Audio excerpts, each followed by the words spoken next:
Boa noite, Brasil. Boa noite, Estado de Rondônia. Sou Bosco Siqueira e esse é seu canal Brasil para os Brasileiros. O tema de hoje é essa contradição, capitalismo versus comunismo. Qual dos dois regimes ou sistema, como queira, é o melhor? Qual a nação brasileira precisa? A todo dia, a todo momento, existe esse confronto entre o pessoal da esquerda e o pessoal da direita. A esquerda quer o comunismo, a direita quer o capitalismo. Qual dos dois estão com a razão? Quando tudo isso começou? Bem, pessoal, vamos ter de fazer uma volta à história, e bem rápida. Década de 30, a Bolsa de Valores de Nova York estoura, quebra. O capitalismo chega ao final, a princípio. Então, de repente, surge um economista, Keynes, da Inglaterra. Então vem com novas filosofias, novas ideias. E aí ele entende de que a participação do Estado na economia é suficiente para gerar emprego e renda. E isso aconteceu. Da década de 30, após a queda da Bolsa de Valores e a entrada do Estado na economia, tivemos o maior crescimento econômico da história. Várias organizações foram criadas. Depois que o capitalismo, dessa liberdade sem controle, chegou ao final. Mas nesse mesmo momento surge também a questão das ideias comunistas, entendendo que sua miséria era decorrente do capitalismo. E aí começa toda uma briga entre uma coisa e outra. Aí surge a Guerra Fria, a luta entre Estados Unidos e União Soviética. Os dois grandes países poderosos tentando dominar o mundo para poder esticar as suas economias. E nesse meio surge exatamente o terceiro mundo, Brasil e outros. Com esse crescimento acelerado do mundo, surgiram duas situações negativas, a inflação e a dívida do terceiro mundo. E quando perguntado ao economista que formulou toda essa situação, ele disse: no futuro todos estaremos mortos. Então, o futuro que decida, que encontre uma solução. Que ele tinha encontrado uma solução entre a década de 40 e 60.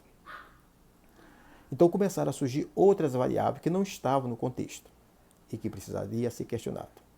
E aí essa briga entre capitalismo e comunismo começou a se elevar, começou a crescer, começou a potencializar, cada um defendendo seus interesses, entendendo que um tinha razão e o outro não. A grande briga do comunismo contra o capitalismo é que era concentrador de renda e gerava miséria. Por outro lado, se nós observarmos a China, hoje ela tem 3 trilhões aplicados nos Estados Unidos, isso é concentração de renda, tem mais de 700 milhões de miseráveis. Então, se o capitalismo produz concentração de renda e desemprego, o comunismo, como modelo chinês, também produz. Então essa não é a razão.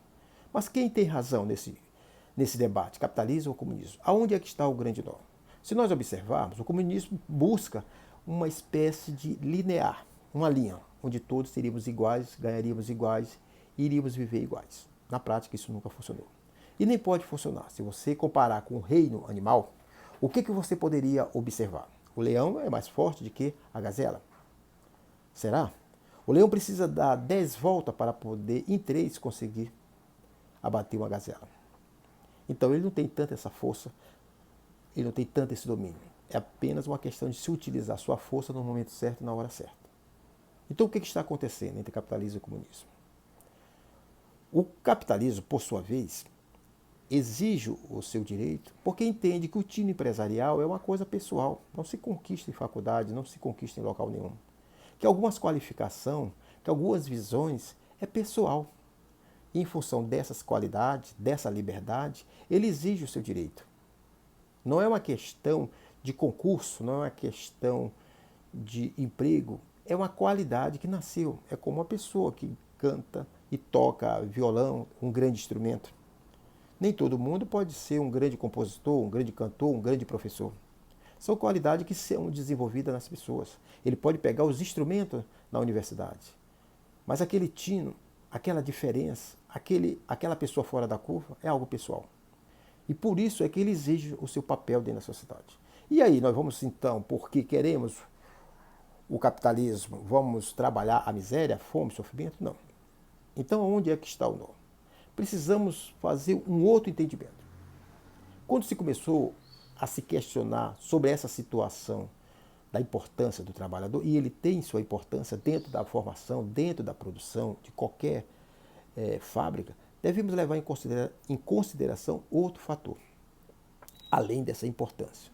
Se você comparar a Ford do Brasil, seus funcionários tinham a mesma importância como os funcionários de uma outra grande empresa que trabalha no Brasil. Mas ao final da conta, ela quebrou. E por quê? Se seus funcionários têm a mesma importância. Se o produto tem a mesma importância. O que faltou? Faltou um cálculo chamado utilidade marginal. Aquele produto não servia mais. Aquele produto não interessava mais. Então, isso não depende exatamente dos servidores. Isso depende de quem? Essa utilidade, do consumidor. Então, nós não podemos dar só toda a importância, 100%, aos trabalhadores. Existem outras variáveis. E essas outras variáveis é decorrente da engenharia por parte do empresário, é decorrente do consumidor e daquelas pessoas que têm o tino empresarial de perceber essa ou aquela situação. A Ford não teve e quebrou. Os servidores continuam com a sua importância, mas nós devemos pensar que o custo não é só mão de obra, não é só matéria-prima.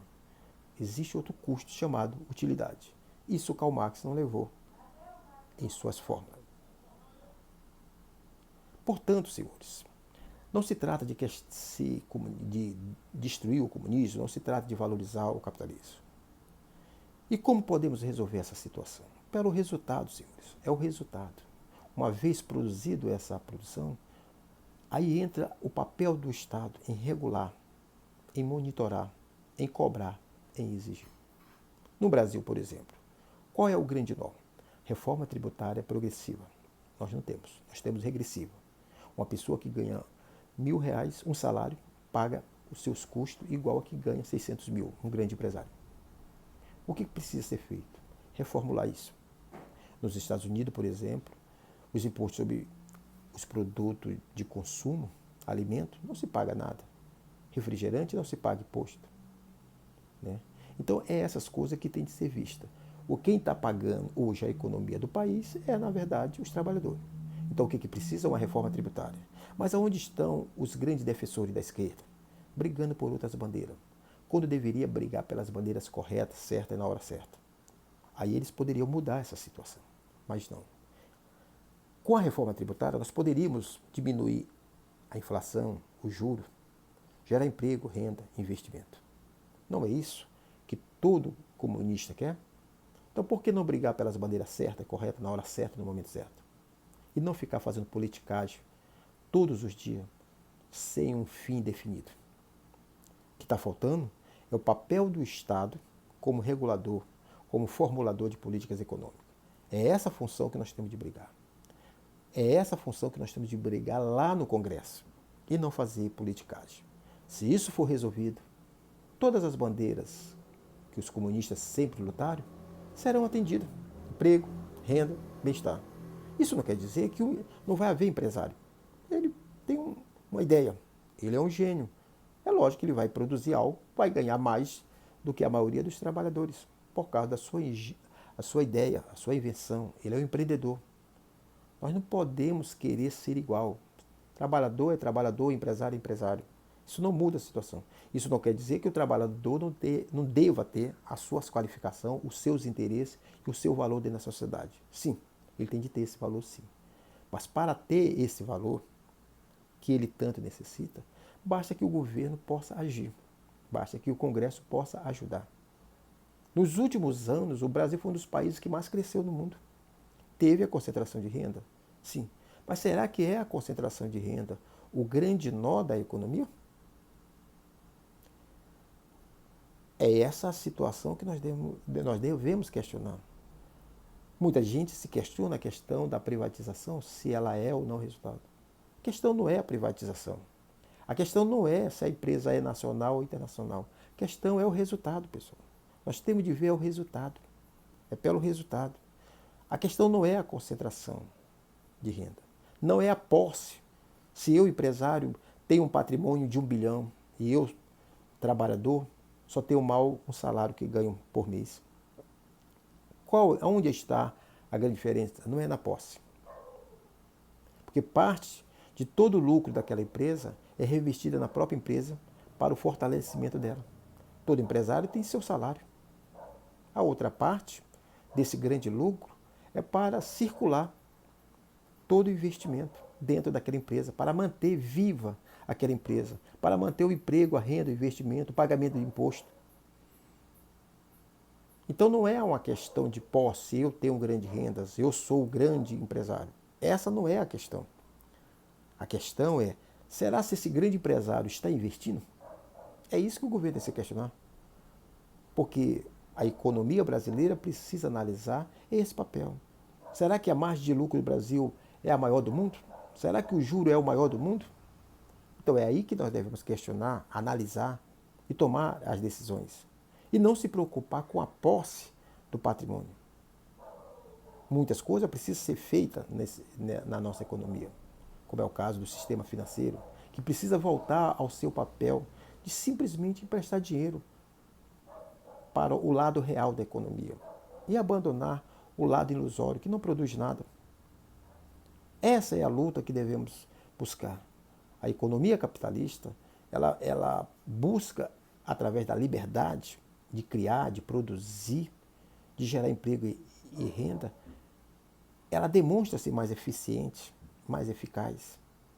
Ao passo que todas as outras economias comunistas simplesmente foram por chão e se transformaram no capitalismo de Estado. A China hoje tem 90 milhões que forma o Partido Comunista. Esses são praticamente os donos da China. É isso que devemos observar antes de questionar, antes de ficar valorizando essa ou aquela teoria, esse ou aquele país. O Brasil está no rumo certo. É o sistema de mercado, pessoal. Esse é a solução. O que precisa é a participação do Estado, com a ajuda do Congresso, para fazer valer todas as ações. Muito obrigado.